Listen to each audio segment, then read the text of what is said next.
What is up, everybody? Matt Moda here to give you some early NFL bets to lock in for the NFL wildcard weekend betting slate. Main lines are posted pretty much across the board for every single game, and we have a lot of player props out as well. So I'm recording this in the afternoon on Monday, here to give you some early bets for you guys to lock in, and then I'll be back later in the week with bets for every single game, like with all the odds available and stuff like that. But I figured it's important to get early to the market to see if we can get some positive CLV on some of these plays, and just going to give you guys thoughts on every single game. So would appreciate it if you could like the video, if you could comment, if you could subscribe. Real quick, I probably should do a recap of how the regular season went, because it was amazing. Up over 20% ROI, up over 40 units of profit. We ended the year on a 6-week profit streak. So from weeks 13 to week 18, we were in the green every single week.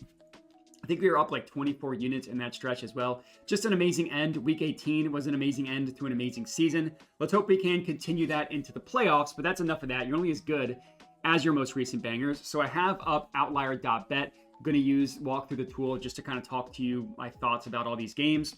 Just going to go in order of when the games are played. So first up, we have Chargers versus Texans. Going to zoom in a little bit more here. And I have one official bet locked in this game. Just to talk to you real quick about the main lines, I actually would lean towards the Chargers. I think I would take them at -3 at plus 102 odds at ESPN Bet. I really just have not liked what I've seen from the Texans. Honestly, their offense this entire year has just seemed off. Missing Tank Dell, missing Stephon Diggs. Joe Mixon has really struggled recently. That's not an official bet, but if you just wanted to have a play on the spread, it would be the Chargers. The official bet that I did lock in here is I took Ladd McConkey receiving yards. I took him 80 plus, which you can get at plus 128 odds at FanDuel. That's the best offered price. We see plus 121 at FanDuel. 121 at Caesars. I took it at plus 128 on FanDuel. This is an official bet. I put a 1-unit McSlam on this bad boy. You know, the Texans defense, this is not necessarily a matchup or a play targeting a juicy matchup. The Texans defense is pretty decent. We see, passing yards allowed overall only 7th, but to wide receivers specifically 21st, which means that they didn't allow anything to the tight end and they did not allow anything to the running back, but receivers could get a little bit loose against them. This is really just a play backing Ladd McConkey and his consistent usage. Just look, a rookie wide receiver, 7 of his last 10 games, he's gone over 80 or more receiving yards, averaging 88 in that stretch as well. And what I just love to see is the consistency. 111 and then 2 down games in a row. 3 straight games going over, down week, and then cashed it in his last 3. Did it against good matchups, did it against bad matchups, did it against everything. Just had a lot of success this year. His target volume is pretty consistent as well. Obviously a weird 2-target game there, but 6, 7, 9, 6, 12, 7, 6, caught all 6, 10, 8. A ton of targets, a ton of consistency. And what I like about this last week, he had 95 receiving yards. He had 8 targets. He only caught 5 of them. Quentin Johnston went off in this game. He had 150 yards. He had 13 receptions. And Ladd McConkey still got his. So even if an ancillary receiver has success in this game, you can rely on Ladd McConkey. And another reason why I like this one, I did a little bit of research. Ladd McConkey lines up in the slot 70% of the time. And the Texans, since the second half of the season, so basically week 9 until now, the Texans are top 10 in terms of target volume going to the slot receiver. So I did look at receptions as well. Not quite as good with the receptions, and 5.5 also wasn't as good odds. You're playing -104, -106, whatever it may be on the over 5.5 receptions. Hit rate was 6 of 10 as opposed to 7 of 10. Averaged about 6. So just a lot of reasons why I liked the receiving yards better. But this was an official bet. I did lock this in. Ladd McConkey, 80. It was actually 80 plus receiving yards, not 70 plus. So it was 80 plus receiving yards. The next game, we are going to head to the Steelers and Ravens. I do have an official bet in this one. I also have a ladder play.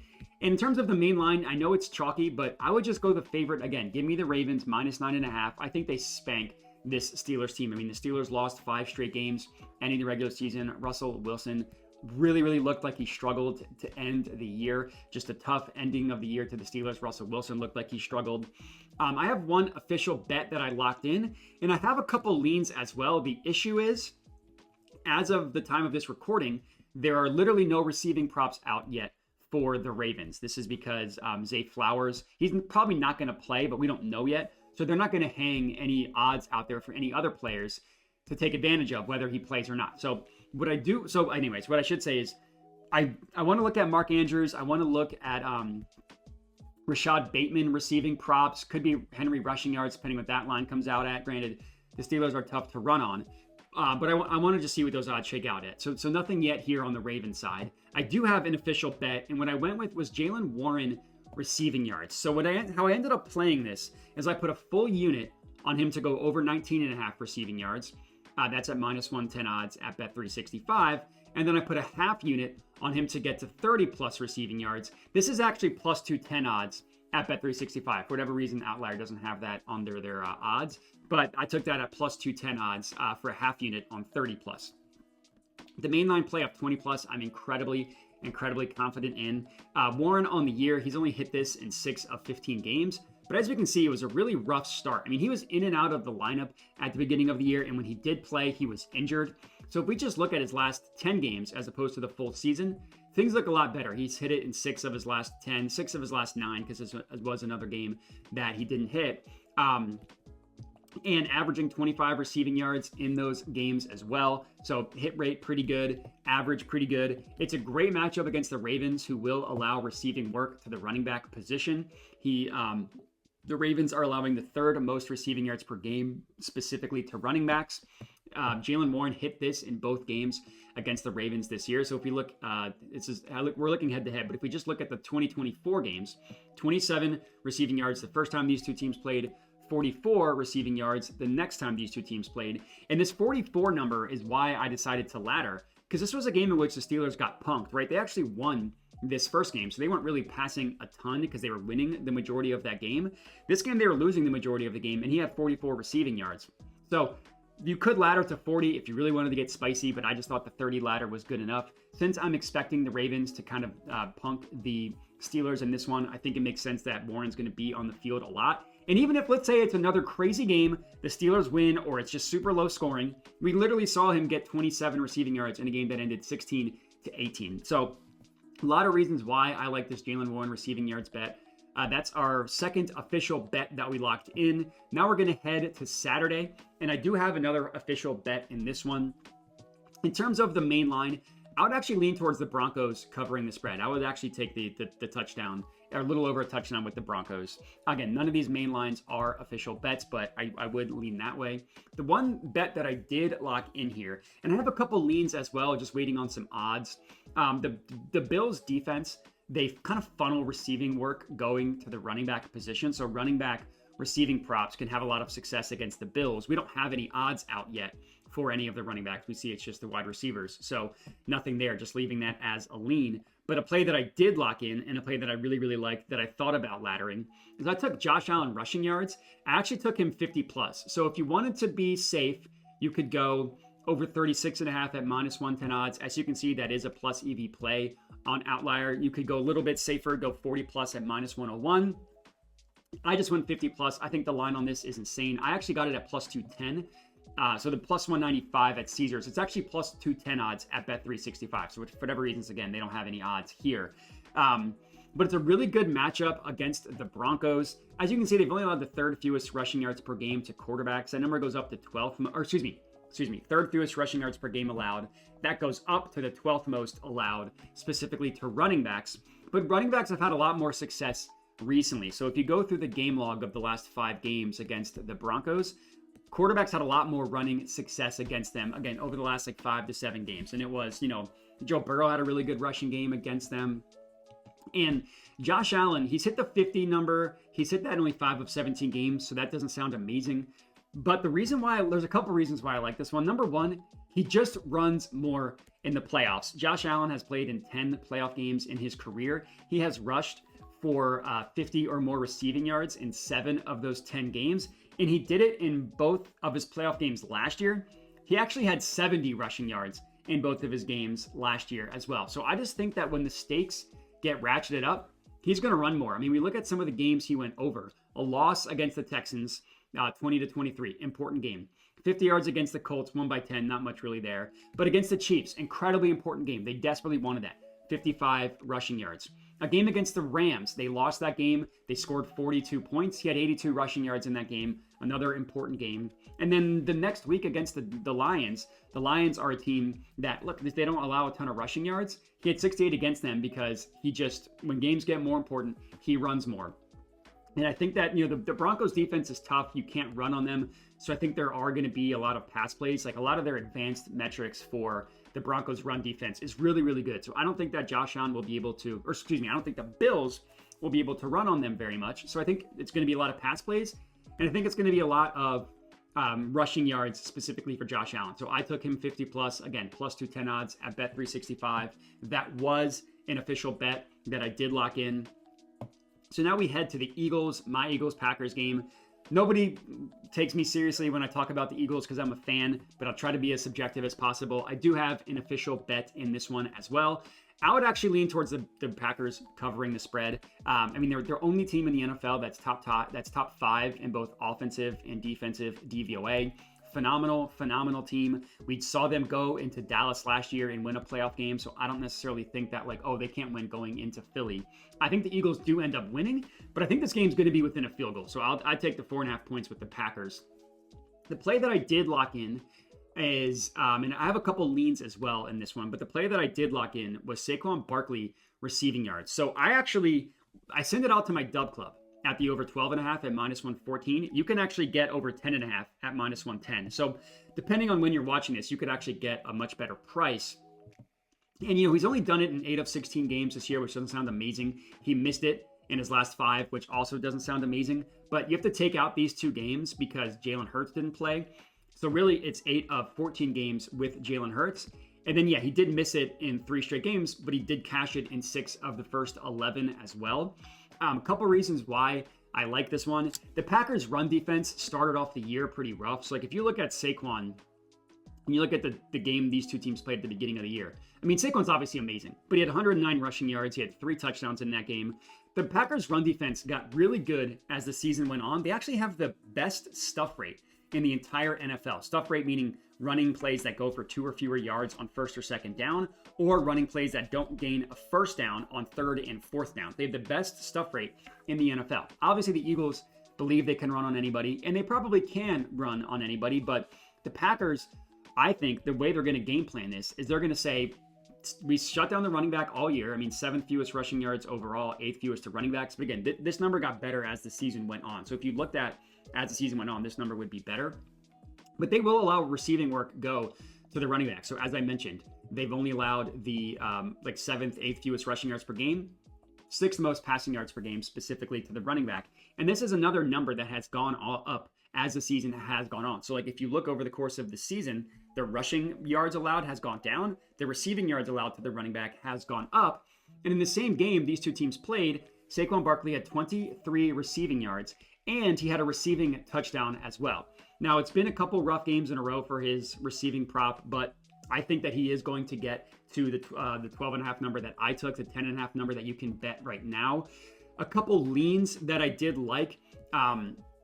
Josh Jacobs, probably his rushing and receiving. Honestly, that if you want to take that combined line, it's probably pretty good. Eagles defense is just so good. You look across the board, the Eagles defense is just good almost everywhere. 10th fewest rushing yards per game, 7th fewest specifically to running backs. And they're kind of similar to the Packers, where the beginning of the year, they struggled. The end of the year, they were just on fire. Jacobs, this would be a nice fade of recent results because he only hit it in 1 of his last 6 games. But he barely played in this Packers game. He barely played in this Bears game. In this Packers game. In this Saints game. Barely played in this Bears game. And then other ones like 69, 66. Came really close. 69 against the Vikings is pretty impressive because he had the Vikings have the second fewest rushing yards per game. It's just scary. This Eagles defense has been so good for so long. And then another lean that I liked that I might still end up betting is Dallas Goedert receiving yards. It's been a pretty lost year for Dallas Goedert. As you can see, he's only hit his over 34.5 in 6 of 10 games. And you see he's averaged 50 yards per game. Clear outlier here. 170 yards in 1 game. His career high or his season high after that is in the 60s. But it's a good matchup against the Packers, who also are a team to target for tight end receiving props. But the reason why I didn't make that an official bet is because, like, if I'm betting the Eagles and I have 2 receiving props and none of them are A.J. Brown, I'm probably going to be mad at myself if it's just an A.J. Brown and Devontae Smith game, or if Barkley just runs for 100 yards or more. I mean, the reason also why I didn't take Barkley rushing is his number is just so high. I mean, he needs to hit 98, 99 rushing yards. He basically needs to hit 100 to hit his over, which, I mean, he can do it. Obviously, Barkley's amazing. He hit over 100 yards in 11 of 16 games, but you're just asking for something to go wrong with how good the Packers' run defense is. So the official bet here was the Barkley receiving yards. So I don't have any official bets in the remaining 2 games. We're just waiting on odds. They're not odds out yet for this game, but again, I wanted to get this early look out too. So by the time you're watching this, there might be odds out. In terms of the money line, I actually think the Commanders win this game. They're pretty decently underdogs at plus 150 is the best offered price. I've never really believed in the Bucs. I've never really believed in Baker Mayfield. Obviously, they've had a good year. The Bucs have. They're 10-7. They won the division. I just think like Jaden Daniels is a bad man. The Commanders' offense will be able to move the ball against the Buccaneers. And I think they win. I think the Commanders win. So I put a half unit on the money line. I'm not going to make it an official bet because I've just been honestly so bad at mainline plays. But I did put a half unit on that one myself. Where I'm looking to bet this game, there are 2 leans that I have just waiting on odds. Number 1 is Bucky Irving rushing yards. So as of right now, only the DFS books have this out at 85.5. I'm hoping that this opens a little bit lower because 85.5 is pretty high for Bucky Irving. But the reason why this is a play is the Commanders' run defense is actually pretty bad. 3rd most rushing yards per game overall, 4th most to running backs. I looked into it a little bit. Where they really struggle is they allow a lot of push on their defensive line. So they actually have the allow opponents to rush for the highest yards before contact in the entire NFL. So the rushing defense is not that great. And Bucky's just been amazing. I mean, we take out this game because he got hurt. He had over 85.5 receiving yards in 5 of his last 6 games. Again, taking out the one game he got hurt. And that's really when they started to give him the majority of the work as well. I mean, he hit it against the Giants on 12 carries, but then like 25 against the Panthers. And then after that, 15, 16, 20, 19. He's just getting a ton of carries. He's had a lot of success with those carries. So I probably will bet Bucky Irving rushing yards. I just need to see what the odds come out at. And then a play I like on the Commanders side is Zach Ertz over his receiving yards prop. We need to see what the line comes out at. If I could get this 40 plus, I would take it. The Bucs are pass funnel in general. They've allowed the third most passing yards per game, the 2nd most specifically to tight ends. And Ertz just gets consistent targets. I mean, if you just look at his, 2 weird games against the Saints and against the Eagles, we only had 2 targets. But like, if we look at the season, and he had one game he left with a concussion actually, so you can take one of those games out. But like consistent 4, 4, 5, 8, 5, 5, 11, 8, 7, 8, 6, 7, 5. The majority of the games he's having 4 or more targets. One weird game here, one game where he had a concussion, so he didn't play a lot of the game. And then he returned against the Eagles and had a bad game. Nick Sirianni's an idiot, made fun of him. But he just gets consistent work in this offense. He just gets consistent targets. He doesn't really have blow-up potential despite the 70 yards we've seen a couple times this year. But he's going to get 4 to 6 targets. They're high-value targets, or high-catchable targets, I should say, because they're closer to the line of scrimmage. And Zach Ertz is open when he throws the ball, when he gets the ball thrown to him, I should say. And it's a good matchup. Again, tight ends have had success against the Bucs. So I probably will also end up betting this one. Just need to see what the odds shake out at. And then the last game of Wild Card Weekend, Vikings versus Rams. This is another game that I think the underdog wins. I actually would take the Rams on the money line. I put a half unit on them as well. I got them at plus 114. I would still take them at plus 108. I've never believed in the Vikings team. Their defense is awesome, but Sam Darnold, we've seen him really struggle, especially like we saw last week against the Lions. And that's kind of a template of how you want to play Sam Darnold. You speed him up, you pressure him, you make him make mistakes because he could be scattershot if he doesn't have all the time in the world in the pocket. So I think the Rams win this game. In terms of player props, it's incredibly chalk, but it's Justin Jefferson and it's Puka Nacua. Justin Jefferson receiving yards, I'm probably going to take him 100 plus. He didn't cash for us last week. He had 54, but again, Sam Darnold, that's what I'm looking for, was just terrible in that game. Missed him a million times. What I love are the targets. 9 targets. He only caught 3 of them, but he had 9 targets. That's awesome. The 3 weeks prior to that, 11, 13, 14. After a stretch where he didn't really have a lot of blow up games at the beginning of the year, because if we take him, we'd go 100 plus. So only like a couple times at the beginning of the year did he go 100 plus, but like really at the end of the year, I mean, 99, 132, 144, 92, even 73 isn't a terrible game. You can throw on the Rams 22nd in terms of receiving yards allowed. And he had a good game against them this year, 115 receiving yards. He caught 8 of his 9 targets in that game as well. The Rams passing defense is not great. They don't have anybody that can really hang with Justin Jefferson. And then the other side, it's Puka Nacua. I mean, how do you not bet this guy? You take out the games in which he got hurt or the game in which he left with he got ejected in this game. His over-under is 92.5. He's hit that in 7 of 9 games in which he's actually played meaningful snaps. And he's gotten 100 in 5 of those games. So if I'm playing him, I'm probably going 100 plus. He just gets consistent work. I mean, his target volume, again, you take out these 2 games, 9, 14, 9, 13, 8, 14, 8, 9, 14. He gets insane amount of targets.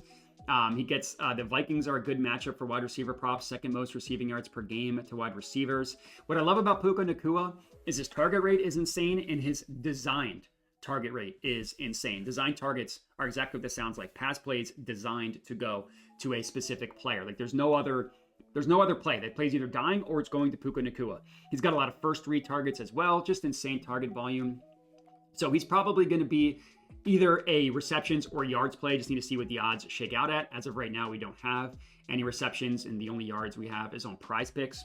So if you wanted to build a Prize Pick slip, there's a Justin Jefferson, Puka Nacua, Bucky Irving, Zach Ertz. There's a 4-leg Prize Picks for you guys to like. 4 official bets for you guys to lock in. It was Saquon Barkley receiving yards, Jalen Warren receiving yards, it was Josh Allen rushing yards, and it was Ladd McConkey receiving yards. Those are our 4 official bets that we locked in. The Warren one was the only play that we officially laddered.